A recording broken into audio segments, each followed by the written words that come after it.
নমস্কার বন্ধুরা, আমি পম্পা ইলিশ মাছের আরেকটা কাঁচা ইলিশ মাছের রেসিপি নিয়ে চলে এসেছি। সর্ষে দিয়ে বানিয়েছি এটা। রেসিপিটা তোমাদের সঙ্গে আজকে শেয়ার করব।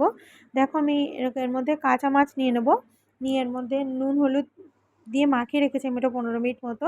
তারপর বাটিতে 2 চামচ কালো সর্ষে নুন হলুদ দিয়ে ভিজিয়ে রেখেছিলাম, তাহলে আর ওটার তিতো ভাবটা আর আসে না।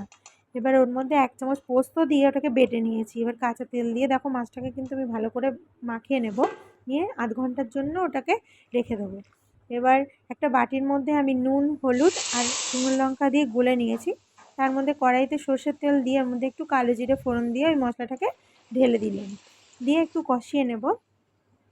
একটু কষানো হয়ে গেলেই তার মধ্যে কাঁচা মাছটা দেখো আমি ওর মধ্যে দিয়ে দিয়েছি। তো কাঁচা মাছ এইভাবেই রান্না করব আমি। একদমই কোনো কাঁচা মাছের গন্ধ আসে না ইলিশ মাছে। তো যে মশলা ধোয়া জলটা ছিল সেটাও আমি দিয়ে দিয়েছি। আমি একটু ফুটে উঠলে এই জলটা, এর মধ্যে আমি 1 চামচ কাঁচা সর্ষের তেল দিয়ে ভালো করে ঢেকে রেখে দেবো। এটাকে ঢেকে আরও 10 মিনিট মতো আমি এটাকে রান্না করব, যাতে মাছটাও সিদ্ধ হয়ে আসবে আর এই সর্ষের তেল আর সর্ষের ঝাঁঝটা ওর মধ্যে উঠে আসবে।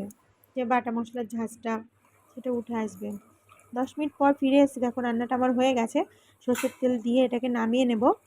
রেসিপিটা খুব ভালো হয় খেতে, খুব তাড়াতাড়ি হয়েও যায়।